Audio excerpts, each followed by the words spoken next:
kehidupan kita ini loh. Karena semua manusia itu punya kehendak bebas. Sekarang pulang, mulai dari rumah tangga ya.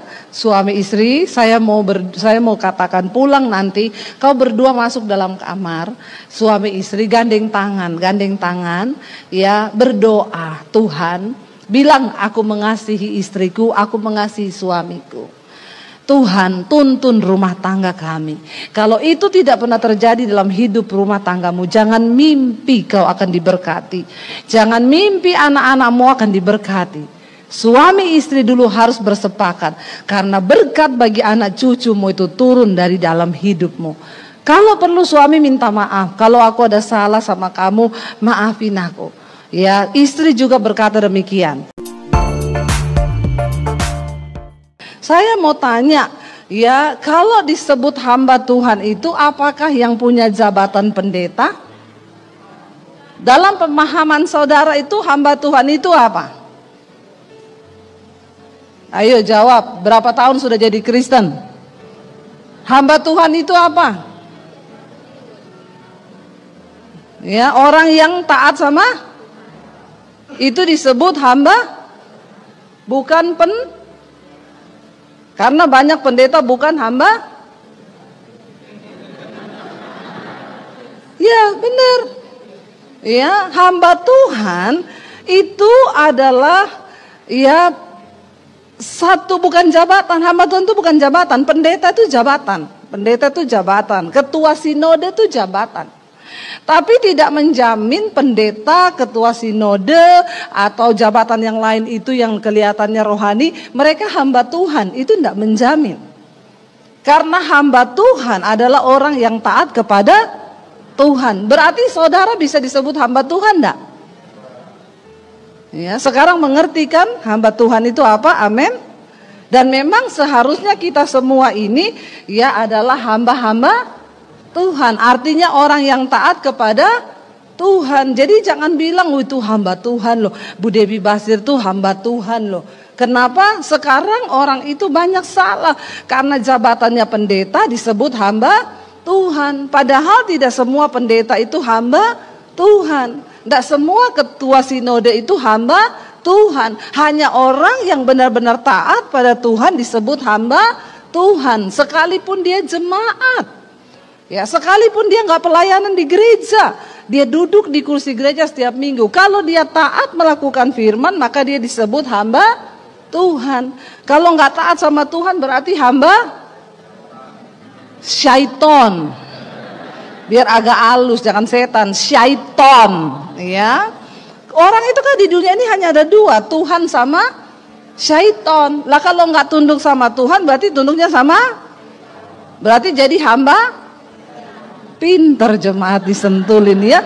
Saya suka begini ini saudara ya. Jadi nggak sia-sia saya berpanas-panas ria di sini.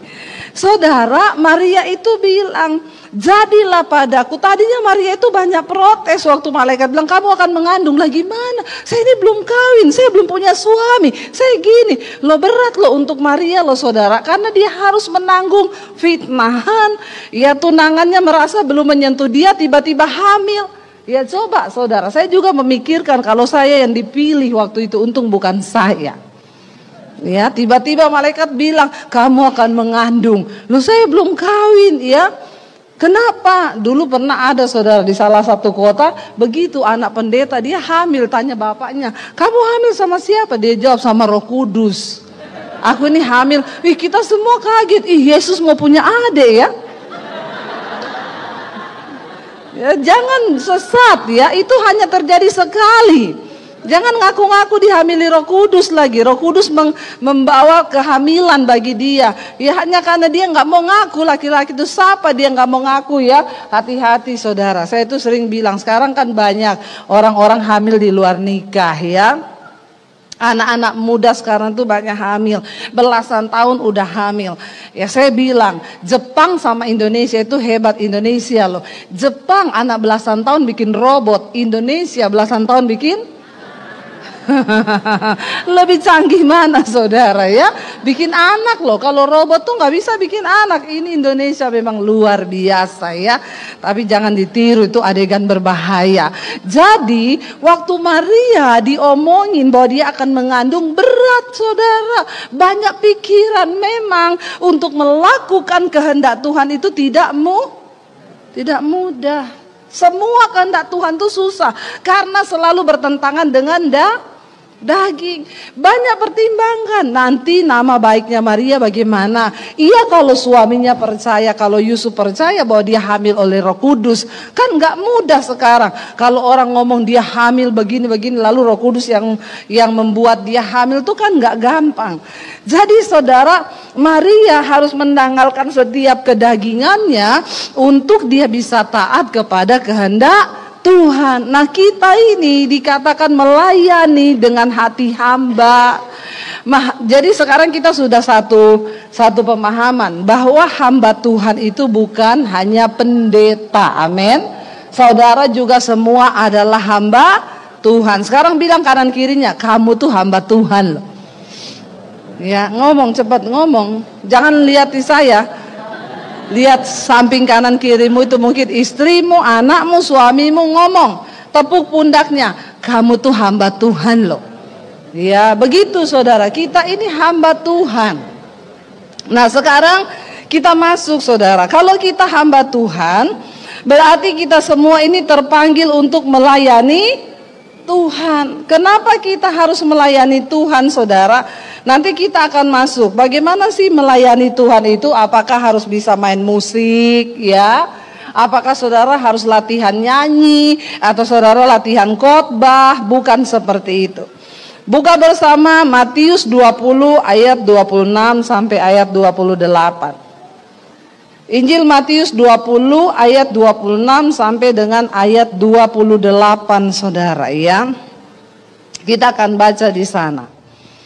Yesus berkata begini saudara kepada murid-muridnya, baca sama-sama. Tidaklah demikian di antara kamu.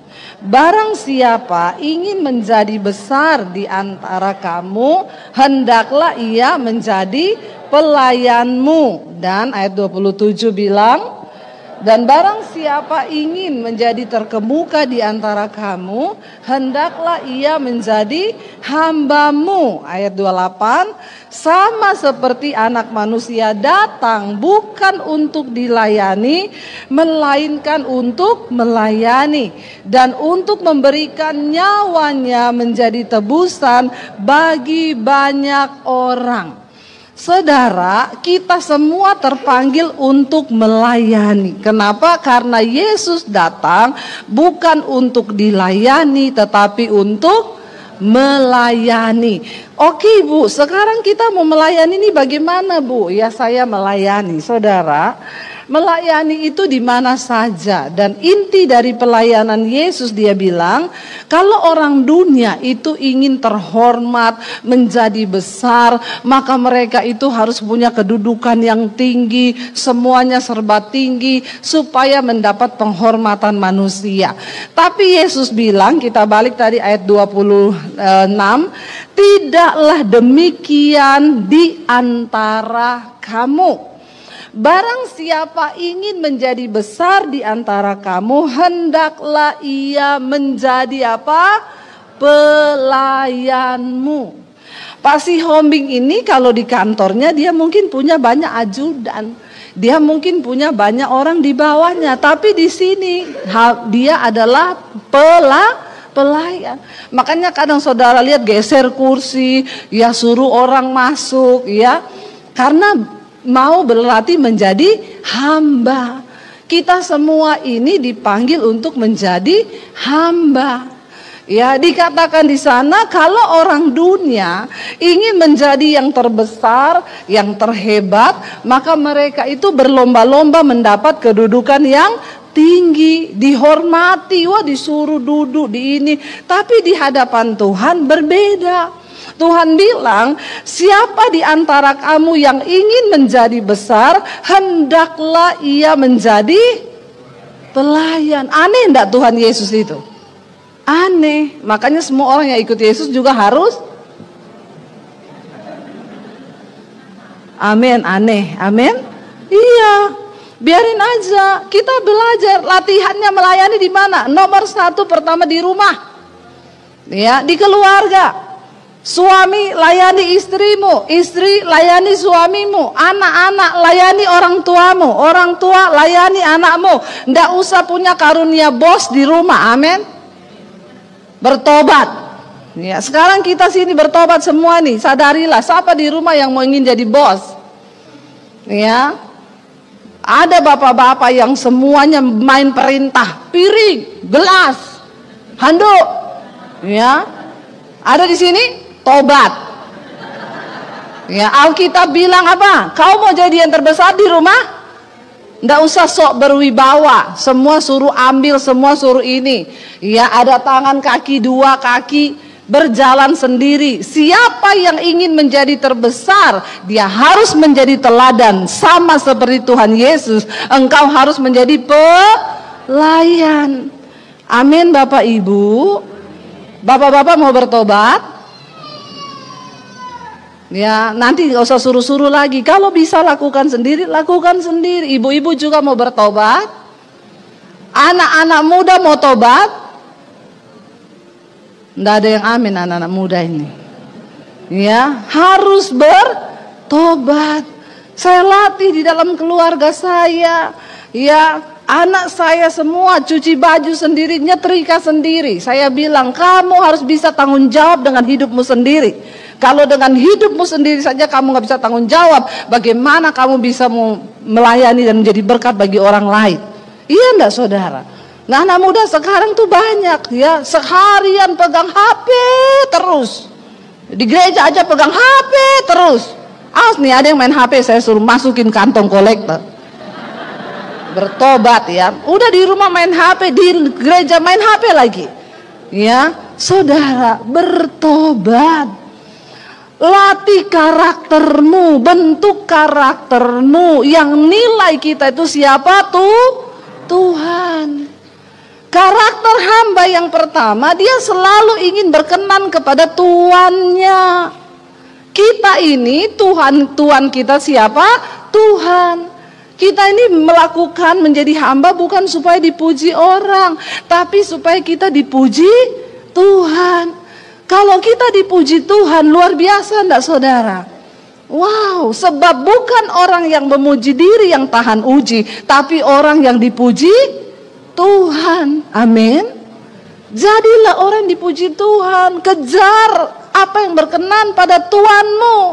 Ya, bapak-bapak, engkau nggak perlu cari muka kepada siapapun, cari muka saja sama Tuhan.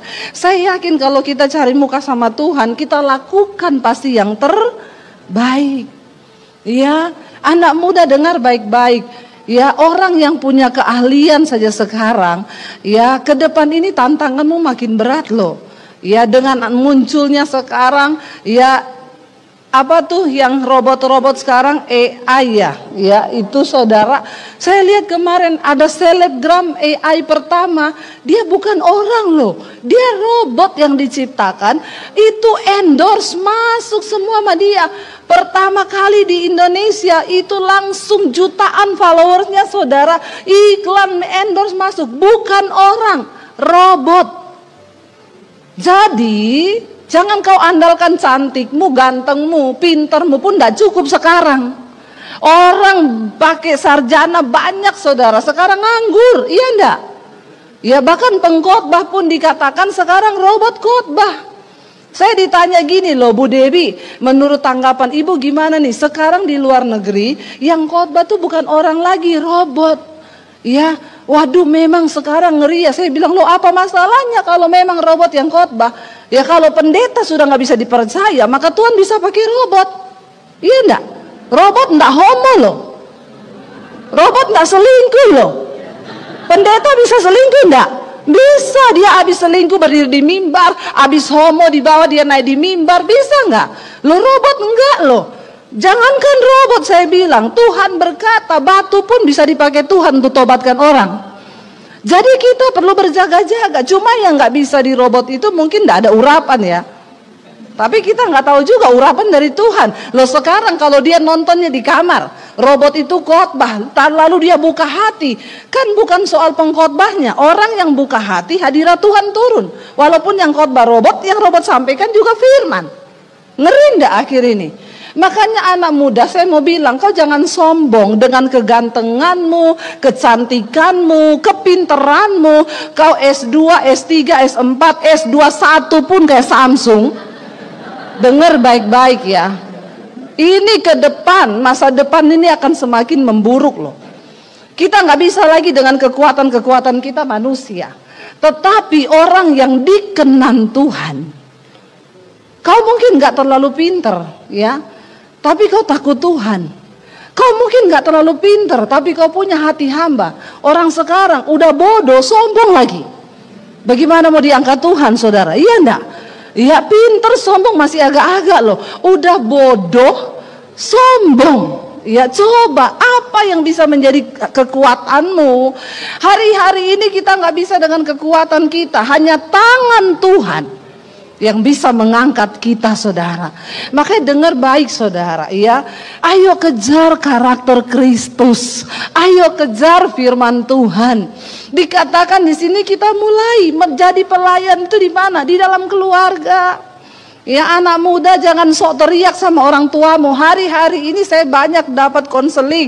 Bu, saya udah nggak bisa atur anak saya, Bu. Saya pukul dia makin berontak. Ini ancam mau bunuh diri. Saya bilang kalau dia ancam bunuh diri suruh aja bilang bunuh diri sana. Orang mau bunuh diri itu nggak ngomong-ngomong loh. Ya, kalau ada orang ngomong itu cuma mengancam itu. Bunuh diri itu diam-diam, tahu-tahu lompat. Nggak usah ngomong terus jangan tahan, jangan tahan, jangan tahan. Lepas aja sana bunuh diri. Mau lompat dari lantai berapa tak amper. Ngancem lagi sama orang tua. Anak sekarang tuh gitu. Udah gak bisa dinasehati. Kalau dinasehati sok memberontak. Makanya hati-hati Bapak Ibu. Kau jangan salah didik anak-anakmu. Ini masih banyak bayi-bayi ya. Ajar yang benar supaya anakmu itu memiliki hati hamba. Ya, karena begitu kita salah didik sombong. Ayo kita belajar yuk dari mulai kita ini di dalam keluarga. Ya, mari Bapak Ibu kita introspeksi diri. Apakah di dalam rumah kita jadi bos atau jadi hamba? Ya, belajarlah dari hal-hal kecil. Habis makan cuci piring sendiri, angkat bawa ke belakang. Hidupmu tuh jadi berkat dulu di dalam rumah. Amin. Ya, nggak usah boro-boro mau jadi berkat sampai ke bangsa-bangsa Bangkok, ya, Thailand, ya, New York, ya, padahal di rumah pret, ya, nggak bisa jadi berkat tapi kepengen ke bangsa-bangsa. Bertobat. Yesus bilang kalau orang lain pengen terkemuka, dia melakukan hal-hal yang secara duniawi. Tetapi tidak demikian di antara kamu. Barang siapa ingin menjadi besar di antara kamu, hendaklah ia menjadi pelayanmu. Ayat yang berikutnya dikatakan di sana apa, saudara? Ayat 27 ya. Ayat 27 dikatakan di sana, ya. Dan barang siapa ingin menjadi terkemuka di antara kamu, hendaklah ia menjadi hambamu. Ya, memang rasanya berat hari-hari ini, saudara. Yang ada kenapa akan terjadi perceraian di dalam rumah tangga? Karena orang sudah tidak punya hati hamba. Semua yang ada tuntut menuntut. Kenapa kita tuntut menuntut? Karena ada kesombongan. Kamu tuh jadi istri ya, nggak pernah mau melayani suami. Istrinya jawab, kamu juga jadi suami. Emang selama ini? Coba kalau semua punya hati hamba, ya, pasti suaminya bilang, aku yang salah. Istrinya bilang, tidak say, aku say. Enggak, aku. Luar biasa toh? Nggak jadi berantem kan? Ya, semua karena merasa saya yang salah. Tapi ketika mulai ada kesombongan di situ, ya, maka terjadilah mulai ada saling menyalahkan. Ya, saling menyalahkan, saling menuduh karena semua egonya muncul. Bagaimana kita bisa melihat berkat Tuhan? Hari-hari ini saudara, serangan iblis itu semakin luar biasa loh kepada anak-anak Tuhan.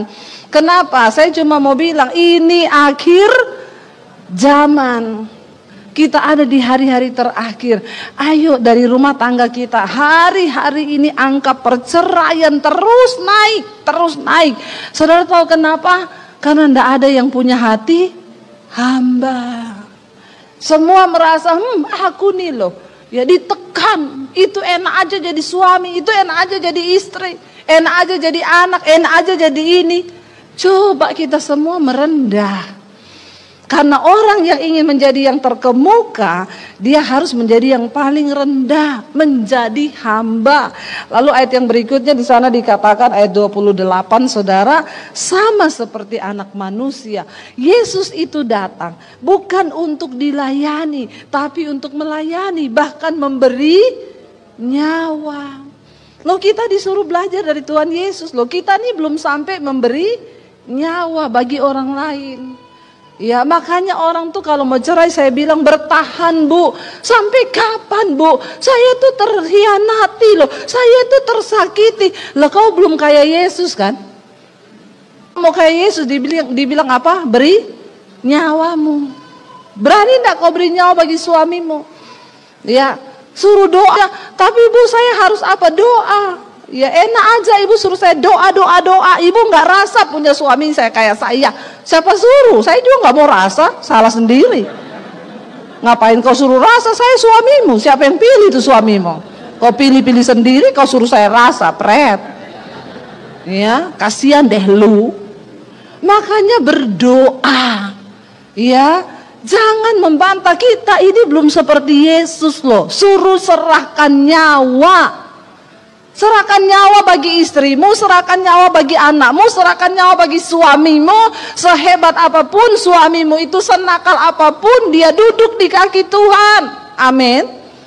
Berdoa, mohon pengampunan, ya, melayani dengan hati hamba, saudara. Dimulai dari keluarga kita, sehingga saudara di tempat kantormu, di tempat bekerjamu, engkau pun belajar bisa mempraktekkan hati hamba. Percayalah, dalam setiap hal yang kita lakukan ketika kita ini mau merendahkan diri, ada upah yang Tuhan sediakan. Amin, saudara. Ya, dan upah itu nggak bisa dibeli dengan uang. Makanya ya, bagi semua anak-anak muda di sini saya mau bilang, bahkan orang-orang tua, jangan dengan caramu, kepandaianmu, engkau mencoba mempertahankan hidup, mendapatkan pekerjaan, bekerja keras cari uang. Yang harus kita dapatkan hari-hari ini adalah perkenanan Tuhan. Amin. Waktu kita dapat perkenanan Tuhan, ada pintu-pintu yang akan Tuhan buka. Kalau kau dengan kekuatanmu sendiri capek, nggak dapat apa-apa, stres. Tapi waktu engkau menjadi orang yang dikenan Tuhan, ada pintu-pintu yang Tuhan akan bukakan bagi orang-orang yang dia kenan. Kau nggak perlu sekolah tinggi kadang. Kau nggak perlu sekolah tinggi untuk bisa mendapatkan gaji yang tinggi. Waktu Tuhan berkenan, dia beri kepadamu, saudara. Saya mendapat banyak kesaksian dari orang-orang yang setia mencari Tuhan. Loh Bu, saya ini hanya seorang karyawan biasa di tempat saya bekerja. Tapi dia setia, saudara, berdoa. Dia setia puasa. Dia setia sama Tuhan. Satu kali bosnya itu panggil dia. Ya, dia bilang, Pak, saya mau bicara dengan Bapak, menghadap ke ruangan saya. Ya, dia datang, Pak, saya sudah meminta dan sudah berdoa. Saya ini akan mengangkat kepala personal di dalam kantor kita ini untuk mengepalai berapa ribu karyawan. Dan saya sudah menimbang-nimbang, saya melihat Bapak orang yang tepat. Kaget dia, syok. Ih Pak, bukankah di atas saya masih banyak orang yang bisa mendapat kesempatan itu? Kenapa saya yang dipilih? Enggak, saya lihat karakter Bapak. Saya lihat Bapak orang yang dapat dipercaya. Kenapa saudara? Karena dia mendapat perkenanan Tuhan. Bahkan posisi yang dia ambil itu harusnya bagi orang-orang yang sekolahnya lebih tinggi dari dia. Tapi Tuhan beri. Kenapa? Waktu kita mendapat perkenanan Tuhan, ada jalan-jalan, ada pintu-pintu yang akan Tuhan bukakan, yang secara nalar itu tidak mungkin, tapi menjadi mungkin. Yang pernah saya saksikan, seorang Waktu kita ini takut Tuhan, selalu jalan-jalan itu terbuka. Makanya kejar karakter hamba yuk. Kau akan menjadi orang yang terkemuka di mata Tuhan, saudara. Tuhan bilang, ya kalau engkau mau menjadi seperti itu, jadi orang yang paling rendah dulu. Yesus, belajar dari Yesus memberikan tebusan nyawa. Yang kedua, saudara, yang pertama memiliki karakter hamba itu mencari perkenanan kepada tuannya. Yang harus kita kejar adalah perkenanan Tuhan. Suami-suami, sehebat apapun engkau punya karir di kantor, kalau kau tidak berkenan sama Tuhan, apalagi tidak berkenan sama istri, ya cilaka hidupmu. Karena firman Tuhan bilang kalau kau tidak mengasihi istrimu, doamu terhalang. Mau kau berdoa sekuat apapun, kalau kau tidak mengasihi istri, doamu terhalang. Makanya bapak-bapak, hiduplah takut akan Tuhan. Hormati dan kasihi istrimu seperti engkau mengasihi dirimu sendiri. Itu loh kata firman Tuhan. Jadi sebenarnya ayatnya buat bapak-bapak itu lebih berat daripada buat ibu-ibu. Kalau ibu-ibu tunduklah pada suamimu. Lah kalau bapak-bapak, kasihi istrimu seperti engkau mengasihi dirimu sendiri. Berat nggak ini bapak-bapak? Ada bapak-bapak di sini? Tolong jawab saya. Berat itu? Berat. Kau mengasihi dirimu sendiri nggak bapak-bapak? Mengasihi kan? Nah, sebagaimana engkau ingin dirimu diperlakukan, perlakukan juga seperti itu kepada istrimu. Makanya kalau malam istri minta pijat, engkau pijat dirimu sendiri toh.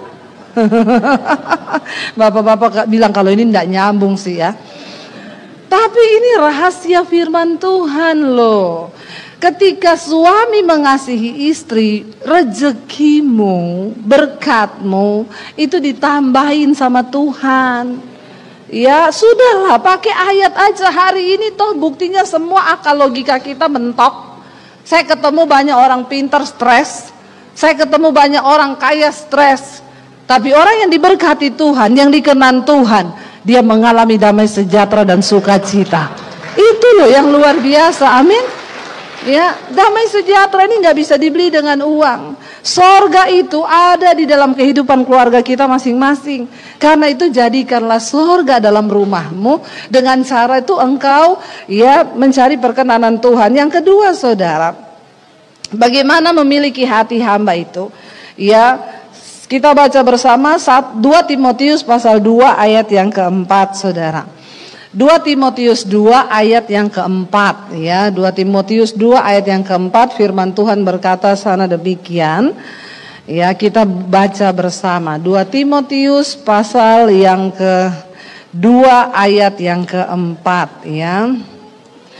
Seorang baca 1, 2, 3. Seorang prajurit yang sedang berjuang tidak memusingkan dirinya dengan soal-soal penghidupannya, supaya dengan demikian ia berkenan kepada komandannya. Ya, bagaimana kita ini berkenan kepada Tuhan? Tidak usah pusingkan perkara-perkara penghidupanmu. Ketika engkau sibuk mengejar perkenanan Tuhan, engkau bekerja dengan rajin. Karena itu firman Tuhan yang berkata, ketika engkau mengejar perkenanan Tuhan, dikatakan, ya maka engkau mendapatkan perkenanan Tuhan. Prajurit yang sedang berjuang itu enggak pusing dengan perkara-perkara penghidupannya. Karena dia tahu, waktu dia berkenan kepada komandannya, maka komandannya akan mencukupi segala kebutuhan hidupnya. Saya dulu mau ikut Tuhan itu, saya takut saudara. Waduh, saya ikut Tuhan, saya nggak bawa ijazah, saya diusir dari keluarga saya. Papi saya bilang jangan bawa ijazah. Saya mau lihat Yesus kasih makan, kamu pakai apa? Sampai saya agak ketakutan melangkah untuk melayani Tuhan. Tapi saya ingat, papi saya itu dulu kepala kantor. Kalau dia pindah tugas ya, itu cuma disuruh pindah, Bapak, kapan kira-kira Bapak siap pindah ke lokasi yang baru?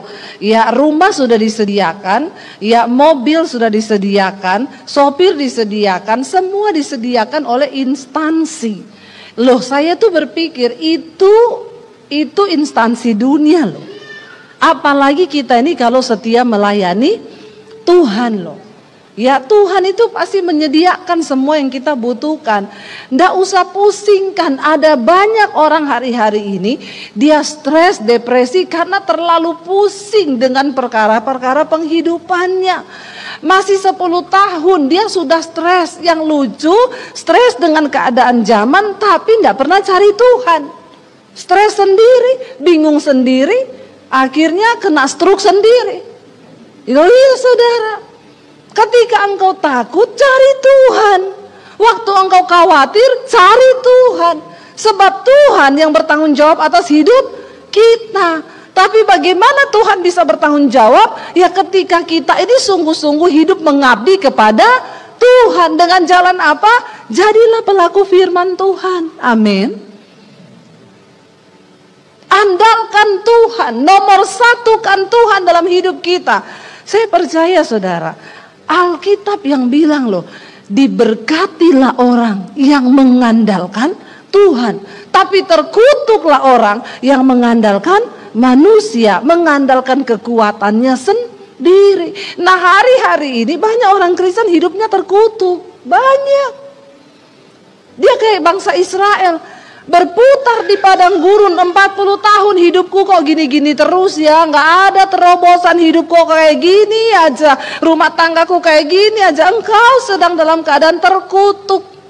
Kenapa terkutuk? Bukan karena kau sembah setan di Gunung Kidul, bukan karena kau cari setan di Gunung Kawi. Jangan pikir orang yang terkutuk itu hanya orang yang pergi mencari persugihan. Kalau kau tidak mengandalkan Tuhan, terlalu mengandalkan dirimu sendiri dan manusia, Alkitab bilang engkau terkutuk. Ya, terkutuk. Saudara, andalkan Tuhan dalam segala keadaan. Seorang prajurit, saudara pernah lihat kalau ada prajurit itu dikirim saudara perang, misalnya kemana? Ya, dia nggak pernah loh pergi perang, lagi mau pegang senjata gini ya. Di hutan tiba-tiba HP-nya bunyi, tirit, istrinya telepon, "Pak, nggak ada telur ini.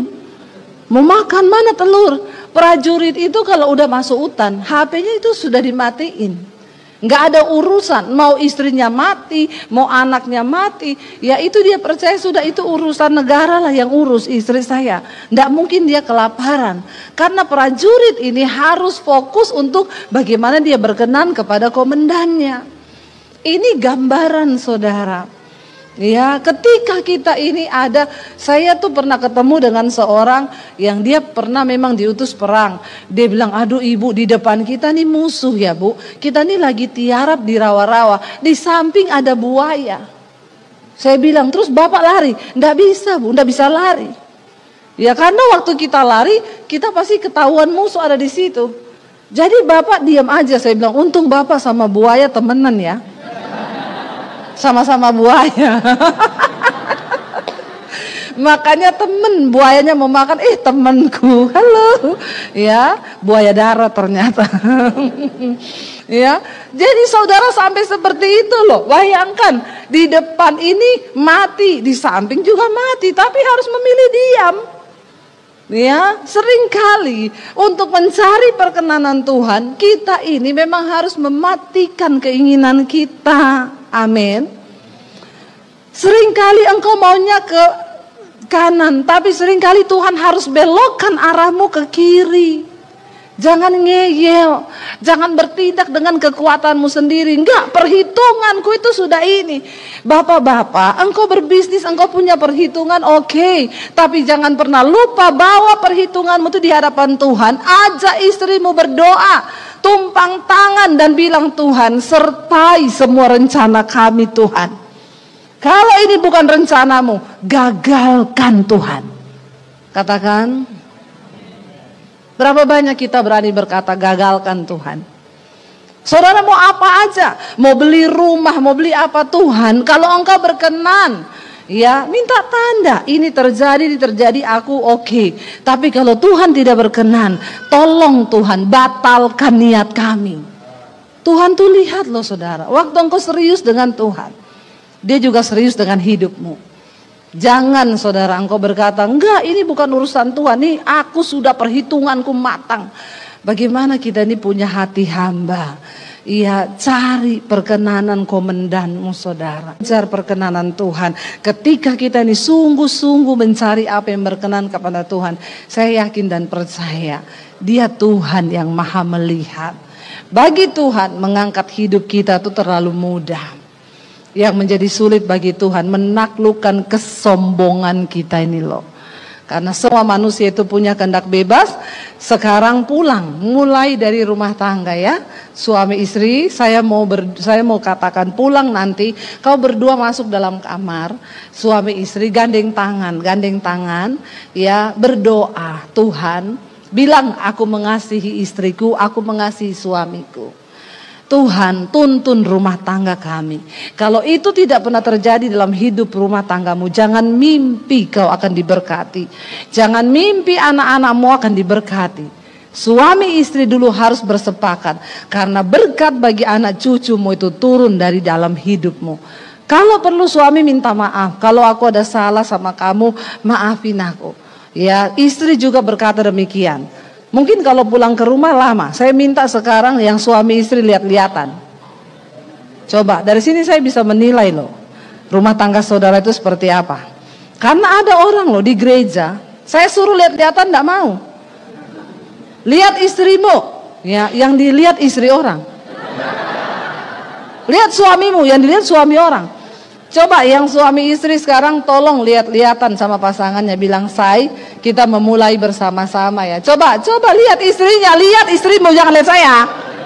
Suruh lihat istrinya nggak mau lihat loh, malah liatin saya. Ya, kita mulai dari kita dulu. Ini startnya saudara. Kalau engkau mau rumah tanggamu diberkati Tuhan, dimulai dari suami istri lebih dahulu.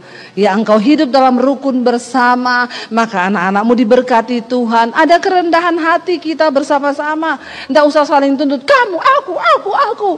Ya, coba ya, kalau mau berantem ngomong aku yang salah mah, bukan aku. Emang boleh?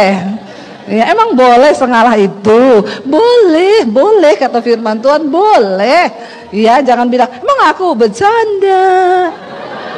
Ya, lakukan firman, jangan bercanda. Tapi serius saudara ya. Waktu kita serius dengan Tuhan, maka Tuhan juga serius dengan kita. Saya undang para imam musik boleh ya, jangan bercanda di situ, naik. Saudara, ayo ya, kita pengen lihat yuk. Tuhan sudah berjanji dan Dia pasti akan menggenapi. Kita nyanyi lagu tadi ya, hati hamba. Ya, kau bukan Tuhan yang melihat rupa.